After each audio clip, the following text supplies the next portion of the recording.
بسم الله الرحمن الرحيم الله ولي الذين آمنوا يخرجهم من الظلمات إلى النور والذين كفروا أولياؤهم الطاغوت يخرجونهم من النور إلى الظلمات أولئك أصحاب النار هم فيها خالدون. الله وبركاته.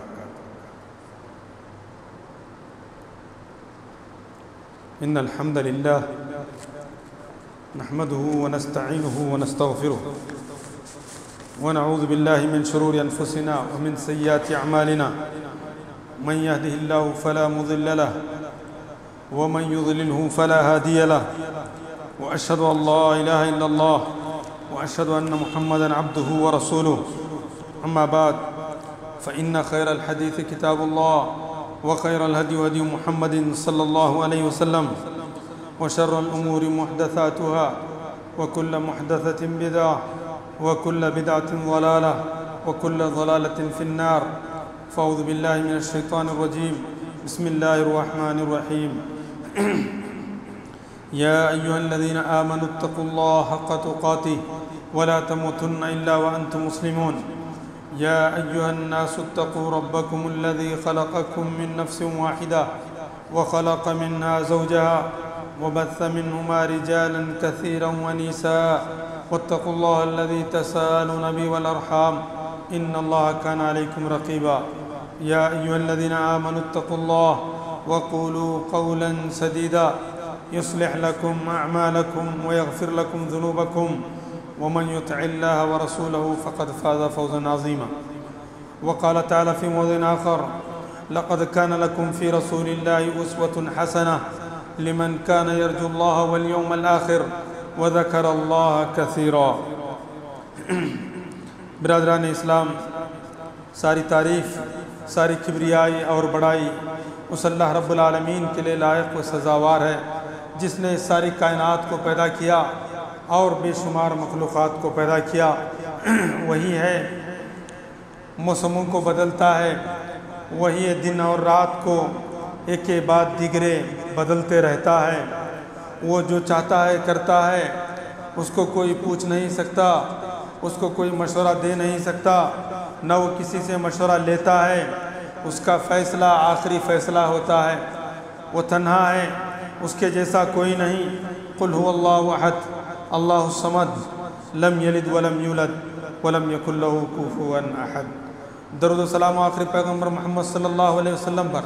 اللہم صلی وسلم علی نبینا محمد صلی اللہ علیہ وسلم. برادران اسلام، میں نے 21ویں پارے کی ایک آیت تلاوت کی، سورہ احزاب آیت نمبر 33 اور سورہ نمبر 33 اور آیت نمبر 21، پارہ نمبر 21. اللہ تعالیٰ نے فرمایا لقد كان لكم في رسول الله أسوة حسنة لمن كان يرجو الله واليوم الآخر وذكر الله كثيرا. تحقیق کے تمہارے لیے اللہ کے رسول صلی اللہ علیہ وسلم کی زندگی میں بہترین نمونہ ہے، اسوہ کاملہ ہے، مکمل نمونہ ہے اس شخص کے لیے جو اللہ تعالیٰ پر اور آخرت پر ایمان لاتا ہو. وذکر اللہ کثیرا، اور اللہ تبارک و تعالیٰ کو بہت زیادہ یاد کرتا ہو. حضرات، اس مختصر سی حمد و ثنا کے بعد جو آیت میں نے آپ کے سامنے ترجمے کے ساتھ تلاوت کی، اس کا عنوان ہے محمد صلی اللہ علیہ وسلم کا پیغام پوری انسانیت کے نام. آپ صلی اللہ علیہ وسلم کی سیرت، حیات طیبہ کیا پیغام دیتی ہے قیامت تک آنے والے انسانوں کے لیے. پیارے رسول صلی اللہ علیہ وسلم کی حیات طیبہ کا خلاصہ نچوڑ اگر پیش کیا جائے تو 2 الفاظ میں ہم کہہ سکتے ہیں کہ آپ صلی اللہ علیہ وسلم کی زندگی 2 باتوں کا پیغام دیتی تھی. ایک پہلی چیز ہے وحدت رب اور دوسری چیز ہے وحدت اب. وحدت رب اور وحدت اب کا پیغام دیتی ہے۔ ہمارے رسول اللہ صلی اللہ علیہ وسلم کی سیرت بتاتی ہے کہ ہم تمام لوگوں کا خالق اور رازق ایک ہی ہے، مدبر ایک ہی ہے، لہٰذا عبادت بھی اسی کی کرنی چاہیے۔ رسول اللہ صلی اللہ علیہ وسلم اپنی 13 سالہ زندگی میں خالص توحید کے لیے اپنی 13 سالہ زندگی خالص توحید کے لیے صرف کیے، اور غار حرا سے نکلنے کے بعد کوہ صفا پر کھڑے ہو کر اعلان کیا، یا ایھا الناس قولوا لا الہ الا اللہ تفلحوا تملک العرب والعجم، اے لوگو لا الہ الا اللہ کہو، اس پر ایمان لاؤ، تم کامیاب ہو جاؤ گے، عرب اور عجم کے بادشاہ بن جاؤ گے۔ اس اعلان کے بعد آپ کی راہ میں اپنے بھی جو ہے دشمن ہو گئے، بڑے بڑے مشکلات آئے، بڑے بڑے چیلنجز آئے، سب کو آپ صلی اللہ علیہ وسلم نے برداشت کیا۔ توحید کے سلسلے میں آپ نے اپنوں سے اپنوں سے سمجھوتا نہیں کیا، توحید کے معاملے میں آپ نے مفاہمت اختیار نہیں کی، توحید کے معاملے میں آپ نے کمپرومائز اختیار نہیں کیا۔ اللہ تعالیٰ نے فرمایا قُلْ يَا أَيُّهَا الْكَافِرُونَ لَا أَعْبُدُ مَا تَعْبُدُونَ، اے محمد صلی اللہ علیہ وسلم ان کافروں سے کہہ دو لا أَعْبُدُ مَا تَعْبُدُونَ، میں ان کی عبادت کرنے والا نہیں ہوں جن کی تم عبادت کرتے ہو۔ حضرات، وحدت رب کے ساتھ ساتھ آپ صلی اللہ علیہ وسلم نے وحدت اب کا جو ہے پیغام دیا۔ وحدت اب کیا ہے؟ اے انسانوں، تم کہنے کو شہزادے تو ہو، تم کہنے کو شہزادے تو رہو گے، تم کہنے کو رئیس زاد رہو گے، تم کہنے کو تو بڑے اونچے خاندان والے رہو گے، تم کہنے کو تو بڑے باپ کی بڑی اولاد رہو گے، تمہارے سامنے بہت سارے غریب اور نادار کمزور لوگ بھی ہیں اور انہیں حقیر تم سمجھتے ہو، لیکن یاد رکھو تم سب اپنی حیثیتوں کو بھلا دو، تم سب اپنی حیثیتوں کو بھلا دو۔ تمہاری حقیقت کیا ہے؟ کیا امیر، کیا غریب، کیا حسین، کیا جمیل، کیا بدشکل، کیا حاکم اور کیا محکوم، کیا راعی، کیا رعیت، بس سب کے سب ایک ہی ماں باپ کی اولاد ہیں۔ اس دنیا میں جتنے بھی لوگ ہیں سب ایک ہی ماں باپ کی اولاد ہیں۔ یہ کنبے اور قبیلے جو الگ الگ جو ہمیں نظر آتے ہیں، یہ سب کی برادریاں دیکھنے میں الگ الگ نظر آتی ہیں، لیکن حقیقت میں سب ایک ہی ہیں، آدم اور حوا کی اولاد ہیں۔ وحدت رب کے ساتھ ساتھ آپ صلی اللہ علیہ وسلم نے وحدت اب کا پیغام دیا۔ رسول اللہ صلی اللہ علیہ وسلم نے فرمایا، مسند احمد کی حدیث ہے، یا ایھا الناس ان ربکم واحد وان اباکم واحد، اے لوگو تمہارا رب ایک ہے اور تمہارے باپ بھی ایک ہیں۔ جس طرح تمہارا رب ایک ہے اسی طرح تمہارے باپ بھی ایک ہی ہیں۔ لا فضل لعربی علی عجمی ولا عجمی علی عربی ولا لأحمر على اسود ولا لأسود على احمر الا بالتقوی، کوئی عربی کو کسی عجمی پر فضیلت نہیں، کسی عجمی کو کسی عربی پر فضیلت نہیں، کسی کالے کو گورے پر فضیلت نہیں، کسی گورے کو کالے پر فضیلت نہیں۔ اگر فضیلت ہے یہ تقوی کی بنیاد پر ہے۔ اللہ تبارک و تعالیٰ سے جو شخص جہاں بھی رہے جتنا زیادہ ڈرے گا وہ اس مقام پر جو ہے فائز ہو جائے گا۔ دولت کے ذریعے سے یہ مقام ہم کما نہیں سکتے، دولت و مال کو دولت کے ذریعے سے اس مرتبے کو ہم پا نہیں سکتے، اس دولت کے ذریعے سے یا حسن و جمال کے ذریعے سے اس مقام کو پہنچ نہیں سکتے، اور خاندان کی شرف کی وجہ سے ہم اس مقام کو پہنچ نہیں سکتے۔ اللہ کے پاس اس مقام کو پانے کے لیے، اس مقام کو اگر ہم چاہتے ہو تو تقوی ہی واحد ذریعہ ہے اللہ تعالیٰ کے نزدیک جو قابل قبول ہے۔ تقوی ہی کے ذریعے اس مقام و مرتبے کو ہم پہنچ سکتے ہیں۔ حضرات، حیات طیبہ کا ایک عظیم پیغام یہ بھی ہے کہ سیرت رسول اللہ صلی اللہ علیہ وسلم کی سیرت ساری انسانیت کو یہ پیغام دیتی ہے کہ اس زمین پر امن کے ساتھ جینے کا ہر انسان کو بنیادی حق ہے۔ اس دنیا میں ہر انسان کو امن کے ساتھ رہنے کا بنیادی حق ہے۔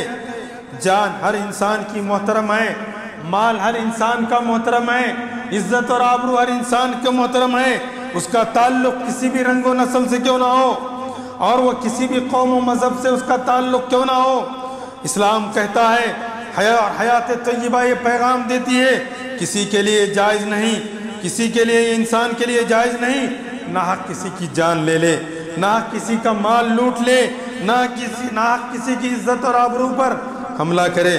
صحابی رسول مغیرہ بن شعبہ رضی اللہ عنہ اپنے قبول اسلام کا واقعہ بیان کرتے ہیں۔ وہ اسلام لانا وہ چاہتے ہیں، وہ واقعہ بیان کرتے ہیں کہ میں ایک سفر میں تھا تو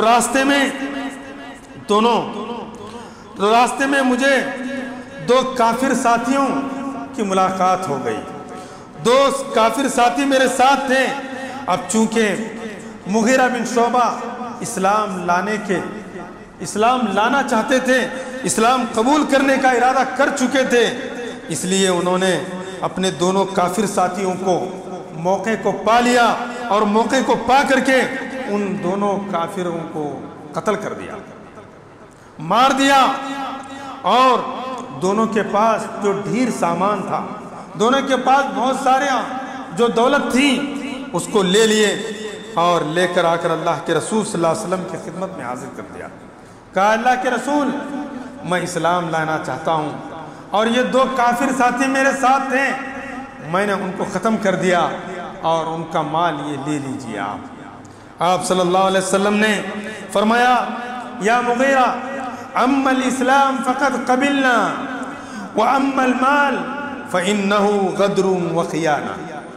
اے مغیرہ بن شعبہ تمہارا اسلام لانا تو ہمیں قبول ہے، لیکن یہ جو مال تم ہمیں پیش کر رہے ہو یہ دھوکے کا مال ہے، یہ خیانت کا مال ہے، یہ دھوکے سے حاصل کیا ہوا مال ہے، یہ خیانت سے حاصل کیا ہوا مال ہے۔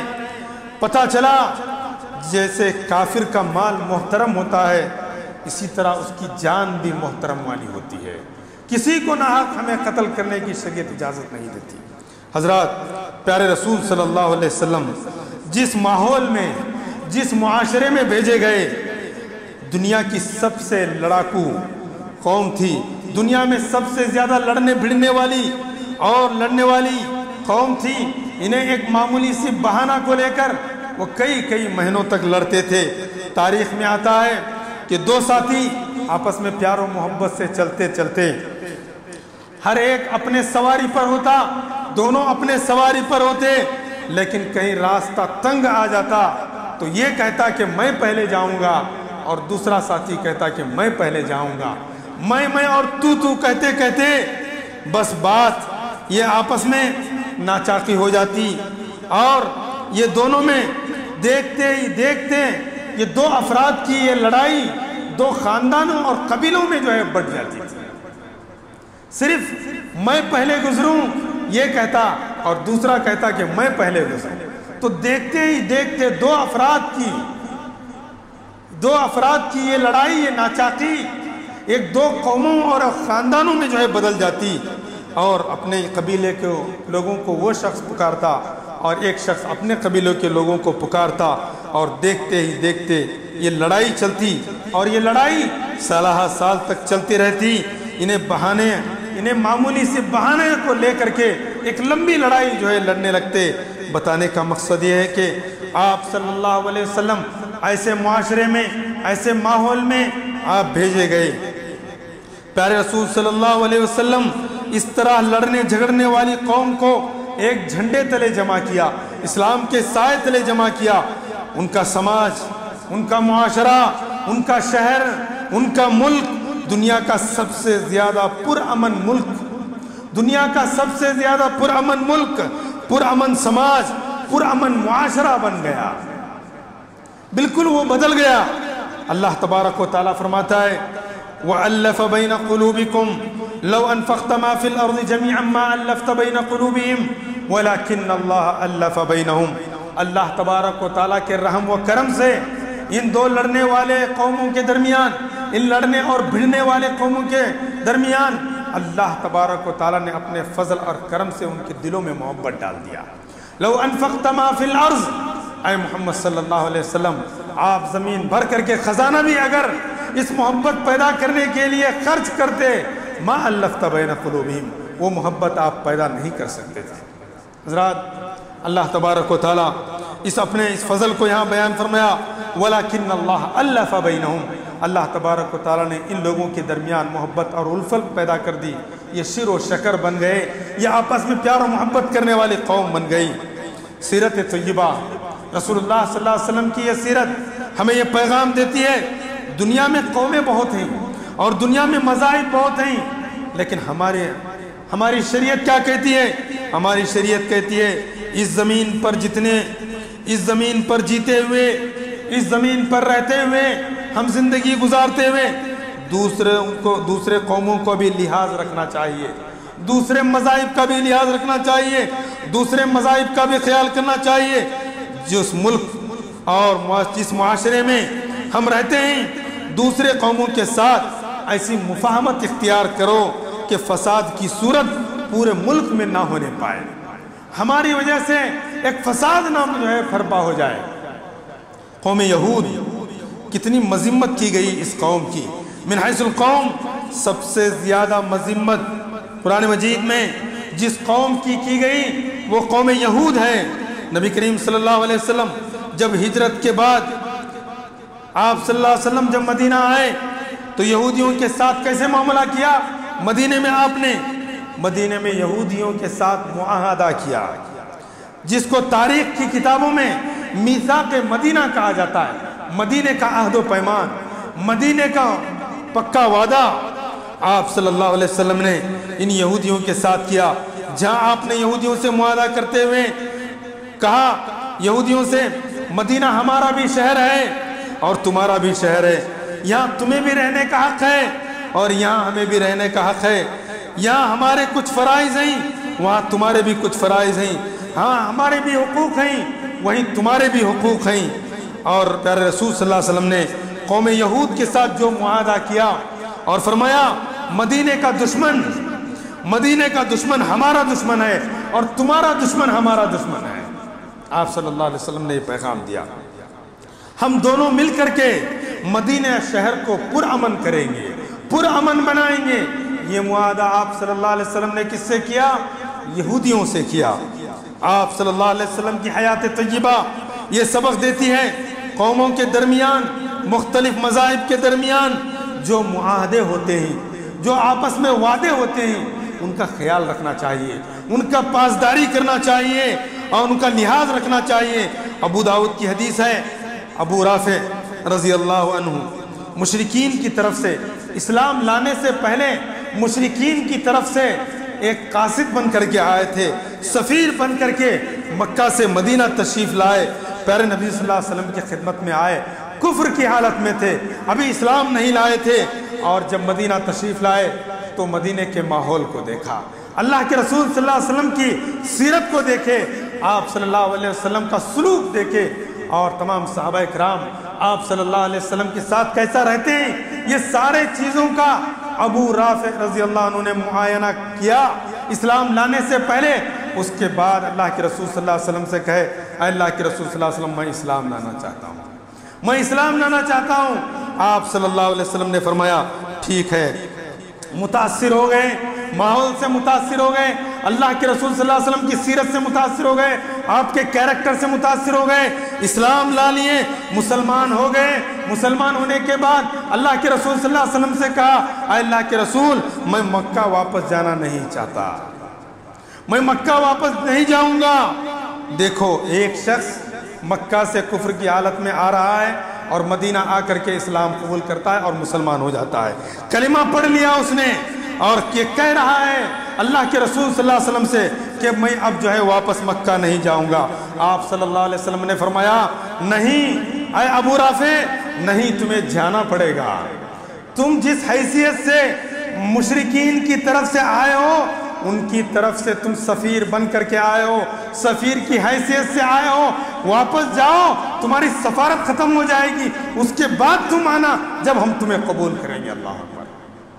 آپ صلی اللہ علیہ وسلم جو معاہدہ مشرکوں سے کیے تھے، اس کی پاسداری اور اس کا لحاظ کرتے ہوئے ایک شخص مسلمان ہونے کے باوجود اس سے کہتے ہیں کہ تمہیں واپس جانا پڑے گا، عرب کی مہم کو ختم کرنا پڑے گا، واپس جاؤ، تب آؤ ہم تمہیں قبول کریں گے، اس لیے کہ اس وقت یہ رواج تھا کسی بھی قوم کے سفیر کو اپنے پاس روکنا ایک بہت بڑا جرم سمجھا جاتا تھا، اس لیے آپ صلی اللہ علیہ وسلم نے ابو رافع سے کہا کہ تم واپس جاؤ۔ حضرات، پیارے نبی صلی اللہ علیہ وسلم اس دور کے اصول، اس دور کے معاہدے جو آپ غیروں کے ساتھ جو کیے تھے کتنا خیال رکھتے تھے۔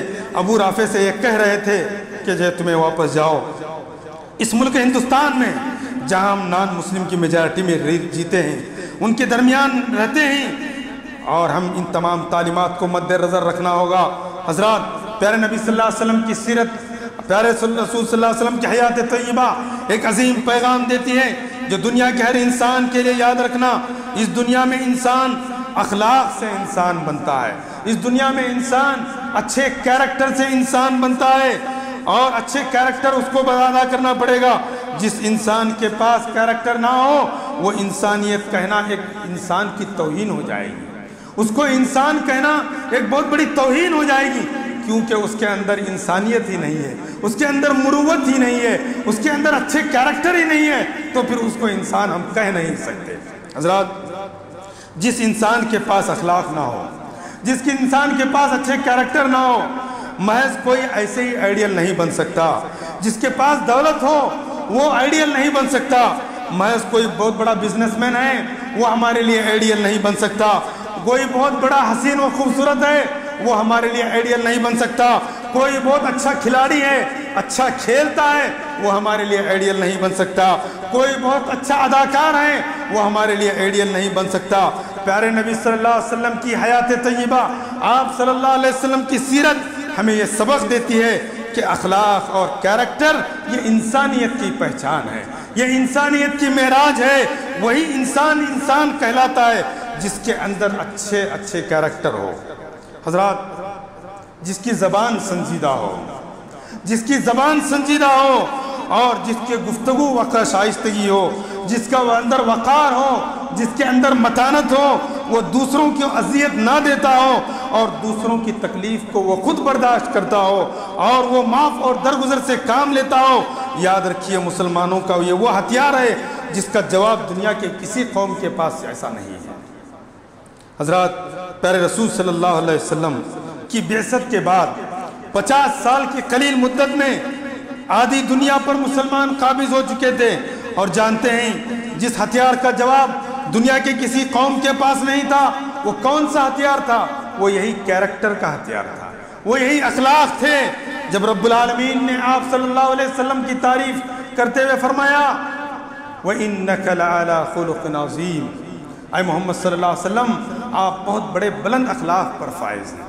اللہ تعالیٰ نے آپ کے کیریکٹر کی جو ہے تعریف کی، اور تاریخ یہ بتاتی ہے کہ صحابہ اکرام کے قافلے جب روم اور ایران کو فتح کرتے ہوئے آگے بڑھے، رومیوں اور ایرانیوں نے اپنے حکمران سے بغاوت کرتے ہوئے صحابہ اکرام سے کہا کہ آپ ہمارے پاس چلے آؤ، ہماری وفاداریاں تمہارے ساتھ ہیں، بادشاہوں سے تم بہتر ہو، ہمارے بادشاہوں سے تم اچھے ہو۔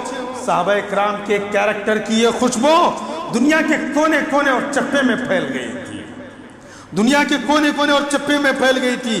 اس لیے وہ جہاں بھی گئے بحیثیت فاتح دنیا والوں نے ان کا استقبال کیا، اور کامیابی ان صحابہ کے قدم چومی۔ حضرات، پیارے نبی صلی اللہ علیہ وسلم نے دنیا کے رہنماؤں اور لیڈروں کے مقابلے میں یہ پیغام دیا، اس زمین پر دلوں پر فتح کرنا کا ہنر جو ہے تمہیں سیکھنا ہوگا، دلوں پر فتح کرنا ہے۔ دنیا میں بہت سارے لوگ، بہت سارے بڑے بڑے بادشاہ لوگ، حکمران لوگ ملک کو فتح کرتے ہیں، اور کسی اسٹیٹ کو فتح کرتے ہیں، زمینوں کو فتح کرتے ہیں، لیکن پیارے رسول صلی اللہ علیہ وسلم نے یہ پیغام دیا کہ دلوں کو فتح کرو، یہ اصل فتح ہے، یہ اصل کامیابی ہے۔ دلوں کی فتح ہی سب سے بڑی فتح ہے۔ دیکھیے، ایک آیت مکی صورتوں میں ہے، اللہ تعالیٰ فرماتا ہے اولم یروا انا نأتی الارض ننقصها من اطرافها، کہ کافر یہ نہیں دیکھتے ہم زمین کو اس کے کناروں سے گھٹاتے چلے آ رہے ہیں۔ مکی صورت میں یہ آیت کا مطلب اسلام اور مسلمانوں کی فتوحات کا سلسلہ آگے بڑھ رہا تھا، کافر و مشرکین شکست کھا رہے تھے۔ اگر ہم مکی صورتوں کا اگر ہم جائزہ لیں تو حقیقت میں مکی صورت میں مکی دور میں کوئی کامیابی مسلمانوں کو نہیں ملی کیونکہ وہاں انہیں ستایا گیا تھا، لیکن اسلام نے اس آیت میں مسلمانوں کو یہاں پر ایک زمین، مسلمانوں کو یہاں انہوں نے دلوں کو فتح کیا تھا، انہوں نے اخلاق کو فتح کیا تھا۔ مسلمانوں نے کوئی ملک فتح نہیں کیا تھا، بلکہ اسلام دلوں میں داخل ہو رہا تھا اور اسلام کی برتری کو لوگ ایکسپٹ کر رہے تھے۔ اللہ رب العالمین نے اس آیت میں دلوں کی فتح کو کفر کی فتح سے تعبیر کرتے ہوئے فرمایا ہے۔ حضرات، آخری بات ہے کہ رسول اللہ صلی اللہ علیہ وسلم کی سیرت، آپ صلی اللہ علیہ وسلم کی حیات طیبہ دنیا والوں کو یہ پیغام دیتی ہے کہ دنیا کے لیے جینا نہیں ہے۔ آپ نے اپنے قول کے ذریعے، آپ نے اپنے عمل کے ذریعے، آپ صلی اللہ علیہ وسلم نے اپنے معیاری زندگی سے دنیا والوں کو یہ پیغام دیا کہ دنیا کے لیے جینا نہیں ہے، دنیا میں رہتے ہوئے ہمیں آخرت کے لیے جینا ہے۔ دنیا میں رہتے ہوئے ہمیں آخرت کے لیے جینا ہے۔ جو دنیا میں رہتے ہوئے دنیا کے لیے جیے گا وہ کبھی چین اور سکون کی زندگی نہیں پائے گا، سکون اور وقار نہیں پائے گا۔ قارون کے خزانے اس کے پاس بھی اگر جمع ہو جائیں، قارون کے خزانے بھی اگر کسی کے پاس جمع ہو جائیں تو دنیا کی دولت اس کے قدموں میں آ جائے، اگر وہ دنیا کے لیے جی رہا ہو تو وہ کبھی چین و سکون جو ہے نہیں پائے گا۔ چین و سکون پانے کے لیے اطمینان اسی کو نصیب ہوگا جو رہنے کو تو جھونپڑی میں رہتا ہے، لیکن اس کی مقصد زندگی، اس کا ایمان، اس کا یقین یہ ہے کہ یہ دنیا مجھے نہیں چاہیے، مجھے تو آخرت میں بہتر گھر ملنے والا ہے۔ حضرات، ایک جھونپڑی میں رہنے والا شخص، اس کا یہ ایمان ہے، اس کا یہ یقین ہے کہ اللہ تبارک و تعالیٰ کے پاس اسے حقیقی زندگی ملنے والی ہے۔ الا بذکر اللہ تطمئن القلوب۔ اس دنیا میں آرام اور تمناؤں کی آرزو نہیں کرنا چاہیے۔ حضرت عمر رضی اللہ عنہ پیارے رسول صلی اللہ علیہ وسلم کو دیکھے، آپ صلی اللہ علیہ وسلم چٹائی پر سو رہے ہیں، حصیر پر سو رہے ہیں، اور جب آپ سو کر کے اٹھیں تو آپ کے گال پر، آپ کے جسم پر نشانات تھے۔ حضرت عمر رضی اللہ عنہ دیکھ کر کے رونے لگے۔ اللہ کے رسول صلی اللہ علیہ وسلم نے فرمایا، ما یبکیک یا عمر، اے عمر رضی اللہ عنہ کیوں رو رہے ہو؟ آپ صلی اللہ علیہ وسلم نے فرمایا، کیوں رو رہے ہو؟ تو حضرت عمر رضی اللہ عنہ نے کہا، اے اللہ کے رسول، آپ تو انبیاؤں کے سردار، اللہ تبارک و تعالیٰ کے چہیتے، اللہ تبارک تعالیٰ کے لاڈلے، آپ کے لیے ایک نرم اور گرم ایک تکیہ بھی میسر نہیں ہے، آپ کو ایک معمولی تکیہ بھی میسر نہیں۔ وہ کفار اور مشرکین، وہ ایران اور روم کے بڑے بڑے بادشاہ جو کبھی اللہ کا نام انہوں نے نہیں لیا، کبھی انہوں نے اللہ کو سجدہ نہیں کیا، ان کے لیے تو بڑے عیش و آرام کی زندگی ہے۔ اللہ کے رسول صلی اللہ علیہ وسلم نے فرمایا، یا عمر اما ترضى ان تكون لهم الدنيا ولنا الاخرہ، اے عمر کیا تم اس بات سے راضی نہیں ہو، کیا تم اس بات سے خوش نہیں ہو، ان کافروں اور مشرکوں کے لیے یہ دنیاوی زندگی جنت ہے، ہمارے لیے تو اللہ تبارک تعالیٰ آخرت میں جو ہے تیار کر کے رکھا ہے۔ حضرت عمر اس کے بعد جو ہے استغفر اللہ پڑھتے رہتے ہیں۔ حضرات، حیات طیبہ، رسول اللہ صلی اللہ علیہ وسلم کی سیرت، آپ صلی اللہ علیہ وسلم کی زندگی سارے مسلمانوں کو یہ بہت بڑا پیغام دیتی ہے کہ سکون وہی پائے گا، چین اس دنیا میں وہی پائے گا جو اس دنیا میں رہتے ہوئے آخرت کو مقصد زندگی بنانا چاہیے۔ ہم یہاں رہتے ہوئے آخرت کو مقصدی زندگی بنائیں۔ آج دنیا میں دیکھو کتنے لوگ سوسائڈ کر لیتے ہیں، کتنے لوگ خودکشی کر لیتے ہیں، کیوں؟ اس لیے کہ وہ دنیا میں رہتے ہوئے دنیا کو مقصد زندگی بنانا چاہتے ہیں، اس لیے وہ سوسائڈ کر لیتے ہیں۔ حقیقت میں امن و سکون، چین و سکون اسی کو ملے گا جو دنیا میں رہتے ہوئے آخرت کی فکر کرتے رہنا چاہیے۔ میں اللہ تعالیٰ سے دعا کرتا ہوں کہ اللہ تبارک تعالیٰ مجھے اور آپ کو دنیا میں جب تک رکھے ہمیں آخرت کو مقصد زندگی بنائیں۔ بارک اللہ لنا ولکم فی القرآن المجید ونفعنا وإیاکم بالآیات والذکر الحکیم، انہ تعالیٰ جواد کریم ملک بر رؤوف رحیم ورب حلیم۔